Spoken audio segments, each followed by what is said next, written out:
that center, we see what I presume to be Lucian warriors and the kings of yore. I've learned a great deal about the first king of Lucis, but I never knew he was second in line. It seems to depict a legend in which the chosen king dispels the darkness. If that's true, does that mean Lucis intends to someday stand above all others? Their trifling tales mean nothing in the face of our superior technology. Only we can restore balance to our world. At the top of the painting, we see the Oracle herself. The bloodline of the Oracle is one of the oldest in Eos, originating with Eromirus Flore. Only they possess the power to commune with the gods. This painting depicts the Oracle as some goddess of light herself. She'd doubtless prove a powerful ally if she could be persuaded. On the sides of the frame, we see the Hexathian. Conspicuously absent is the traitorous god of fire who started the Great War of old. Perhaps developing a deeper understanding of the demons will bring us closer to comprehending their divine counterpart, to find a way to combine those two disparate elements.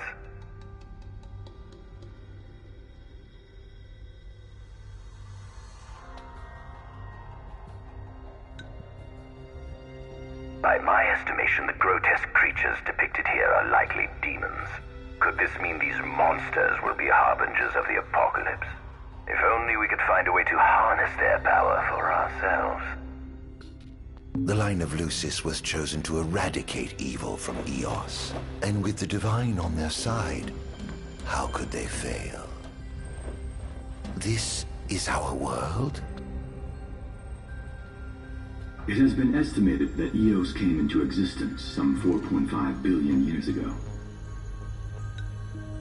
Ancient myths tell tales of 6 protector gods who first alighted upon Eos in the ancient Solheim era. Fossils thought to be remains of the oldest members of the human race were discovered in the Pistala region. Some claim that humans discovered fire in the Sukarp region even before the dawn of the Solheim civilization. According to legend, the fire god Ifrit first bestowed his burning wisdom upon a man who later sat the throne of Solheim. The mechanized civilization of Solheim is presumed to have originated in the Disgai and Klang regions. Exactly when the civilization rose and fell, however, remains the subject of much investigation.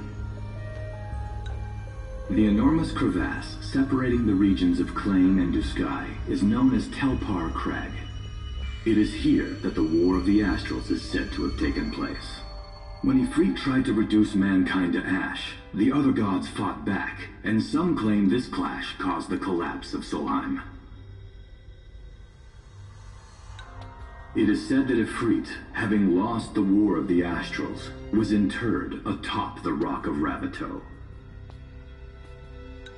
After the war, the ice goddess Shiva allegedly sank into a deep slumber, nestled in the Goravas Rift of Volúp. To this day, no one knows what became of the blade god Bahamut.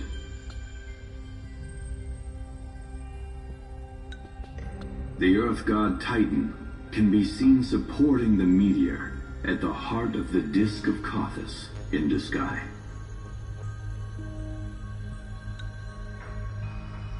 As for the storm god Rama, legend has it he sealed himself away within Fosha Hollow in Disgai. The sea goddess Leviathan disappeared in the wake of the war. Some say she swam below the waves and slumbers beneath the city of Altisha.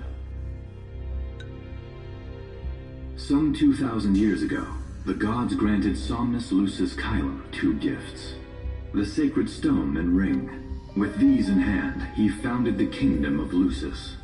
In the centuries since, Lucis has managed to expand its territory while struggling to suppress a parasitic plague. As of ME 722, Mor's Lucis Caelum sits the throne as the 112th monarch of his line. Regis Lucis Caelum is King Mor's firstborn son, and first in line to succeed his father. Angelgard, off the coast of Golden Key, is an uninhabited island that Lucians regard as sacred ground. Ancient texts tell of a monster known as Adagium supposedly sealed away within, but investigations into its existence have yet to provide conclusive evidence. Soon after the establishment of the Kingdom of Lucis, House Fulleré founded the nation of Tenebrae. The Empire began its occupation of Tenebrae in ME 359, a move that was initially met with much apprehension. In order to assuage the dissenters, the Empire preserved the Oracle's home of Fenestala Manor. This concession was partially made for political purposes. House Fulleré enjoys close ties with the line of Lucis. The Accordo Protectorate has developed into a bustling league of towns at the heart of maritime trade. In ME 606, the Empire won an important battle against the allied forces of Lucis and Accordo, and in turn, annexed the Protectorate. The country is steeped in traditions and cultures that are incompatible with imperial rule, so the Empire has permitted it a measure of relative political autonomy.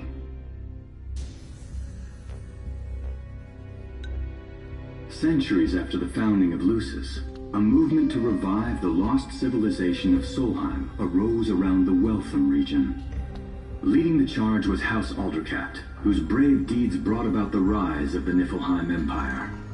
The Empire built upon Solheim's magitechnology and employed it for military use. This new firepower helped the Empire fell its foes, taking Tenebrae in ME 359 and Accordo in ME 606. As of ME 722, under the direction of Emperor Aedalus Aldercat, the Empire is developing new arms fusing magitech with demons. Vestiges of the ancient Solheim civilization can still be seen in the ruins of Piteous and Steeleth Grove. Several ancient structures also dot the forest of the Fall Grove that encircles Castlemark Tower. Excavation of these various sites is currently underway. In ME 501, during an expedition in the Ulwat region, the Imperial Army discovered a new species known as demons.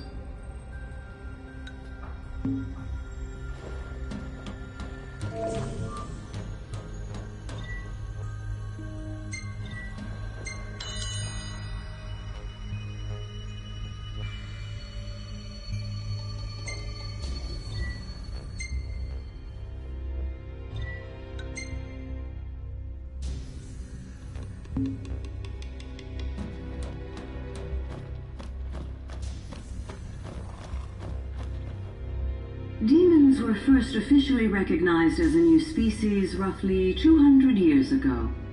According to ancient texts, however, humans have suffered from a parasitic plague wrought by the demons for upward of 2 millennia. Demonification is caused by a mutant strain of plasmodia that takes root in living creatures and changes their cellular structures. Infected creatures begin to disperse miasmal particles, the spread of which is known as the Star Scourge. Is a replica made from plaster poured into a demon-shaped cavity discovered deep underground. Demons sublimate when their vital functions cease, so this particular specimen must have vaporized after the mud around it had already solidified. Scientists believe this subject burrowed into the earth in order to shield itself from the light of the sun.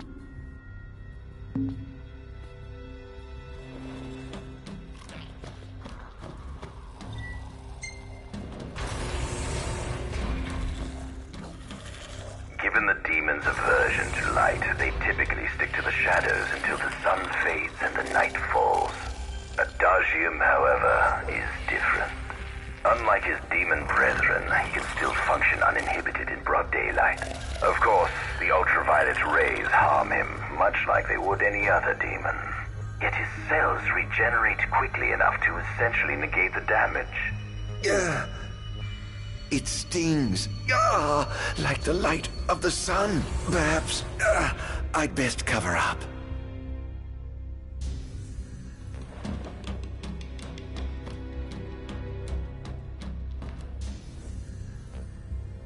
Adagium. That is what the Lucians call the monster they imprisoned for 2,000 long years. His powers surpass those of any mortal, and his body is all but impervious to attack. It's no wonder the Founder King sealed him away on the Isle of Angel Guard.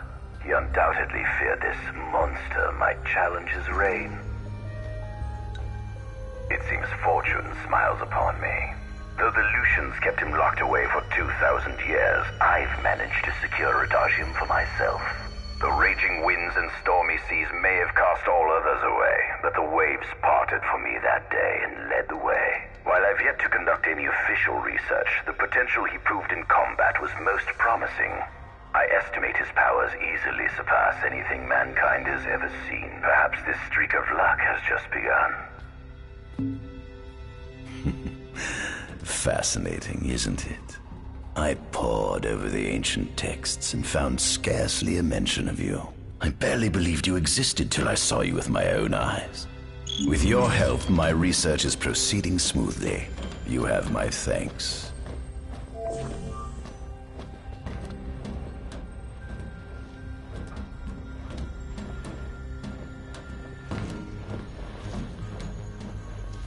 This must be how the gods feel looking down upon our world.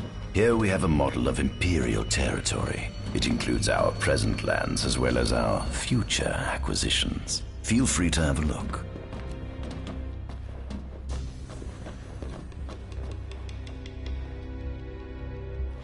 There's something you should see. Come with me.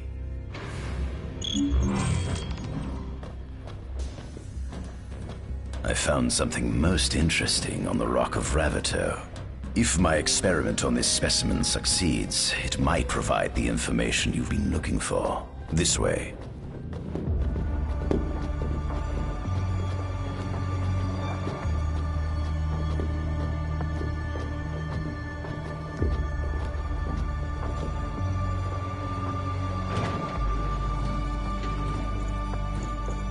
Is that Ifrit the Infernian?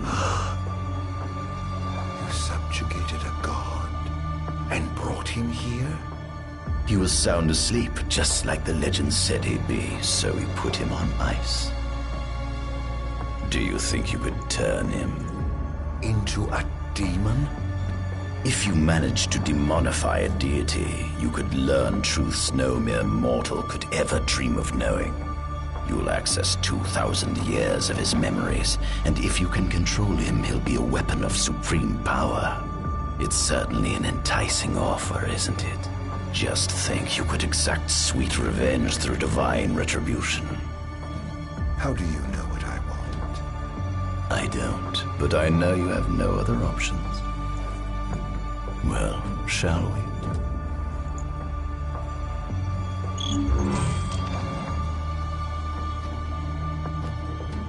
Come see the fruits of my Magitech research.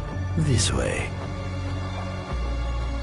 The ancient civilization of Solheim, forefathers of our magic technology, once flourished on this land. Had they not incurred the wrath of the gods, they may have remained prosperous to this day. And you wish to restore them to greatness? To surpass them, which is why I need you to lend me your strength. But I'm certain magic technology and demons are the keys to unlocking the door to a new future.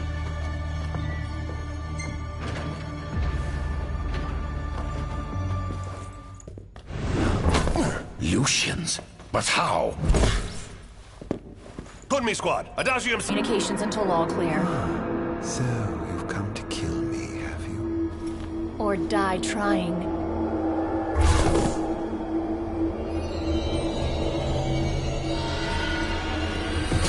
Just as you accused me of my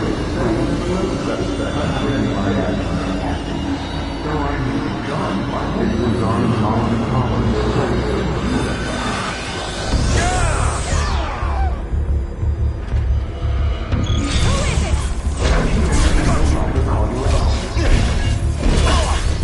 Would you allow me?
capture him!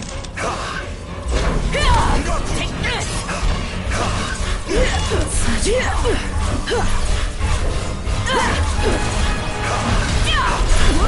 goes! Out of my way!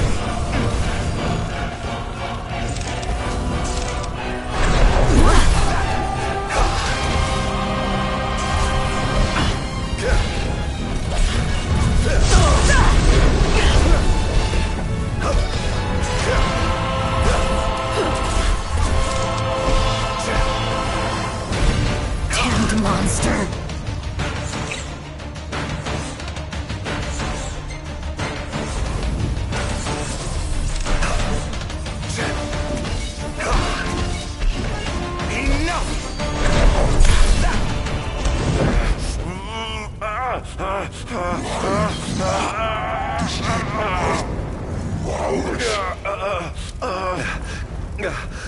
Oh, Infernian, grant me the power to take Somnus, his people, and his cursed kingdom, and burn them all to the ground!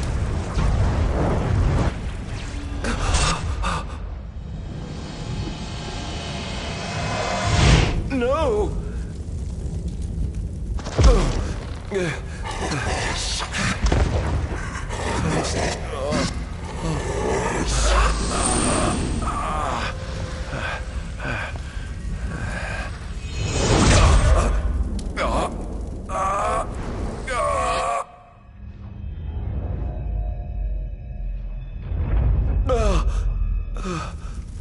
I was the one chosen to be king.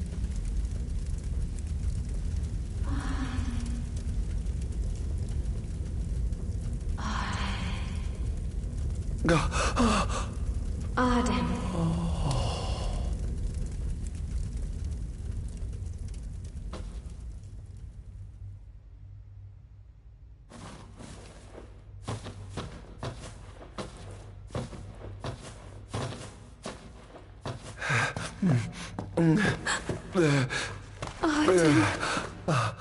Era.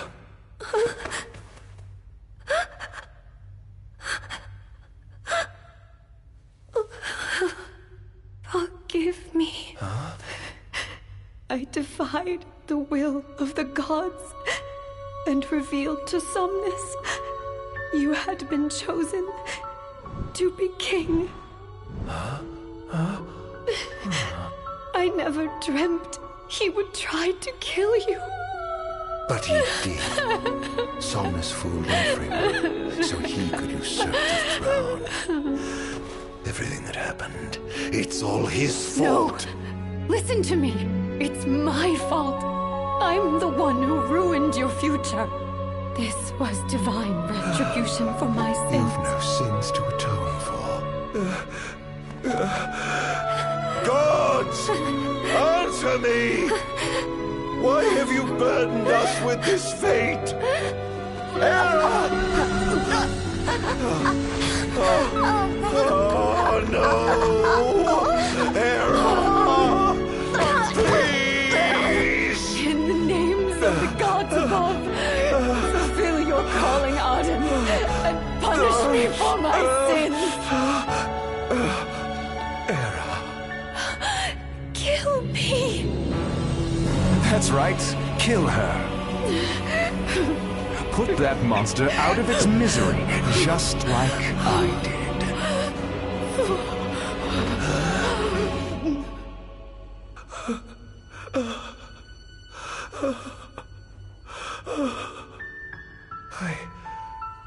I can't. My calling is to save lives. Just like you saved that innocent man by turning him into a demon. Please, Ardyn. You must live. I can't. Not without you.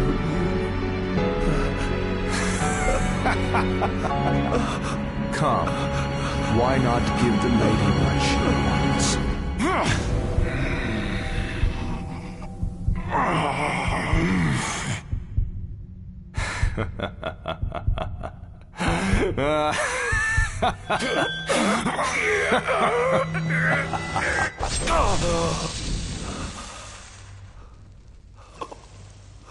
Once again, you've failed to save her. No surprise. A monster can do naught but destroy.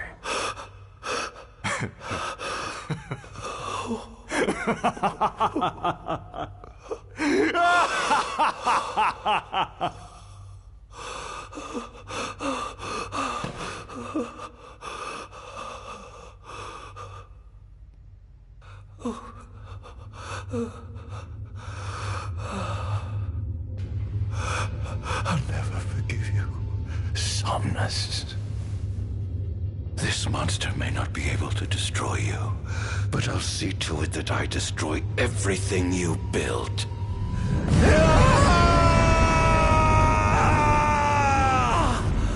Hear me, gods above. No longer shall I supplicate you for pardon.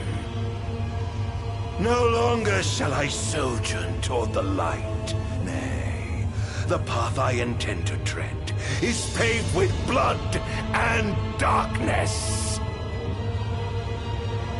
No longer shall I seek your guidance. This path is mine to tread alone.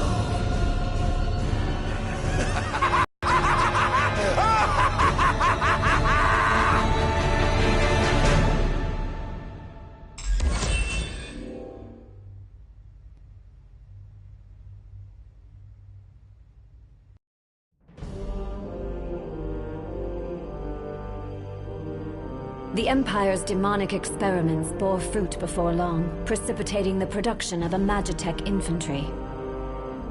As recognition for his contribution to this research, Ardyn Azunia was inaugurated as Imperial Chancellor. Thanks to its newfound firepower, Niflheim managed to break the stalemate that shackled the nation for more than 100 years, and, in turn, forced Lucis to scale back its magical barrier. The untimely passing of King Mors ushered in the era of a new monarch, and the young Regis Lucis Kylum succeeded the throne. Meanwhile, Ardyn began to spread the Star Scourge throughout the world, stealing people's memories and learning as much about the kingdom as he could. In time, those memories began to merge with his own, gradually transforming him into a wicked echo of his former self. And now, at long last, the time for his revenge has come.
Attention, an enormous unidentified life form has appeared near the Citadel.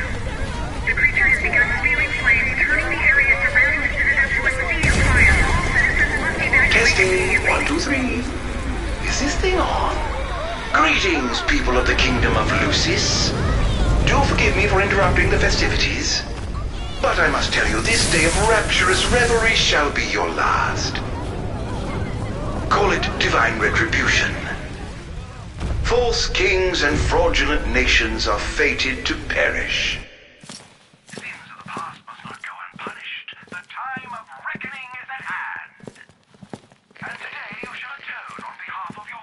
Who is he? We've yet to ID him. If you wish, but know that your fight against fate is a foolish and futile one. Whoever he is, it's clear he wishes us harm. You stay here. I am going to put a stop to this madman.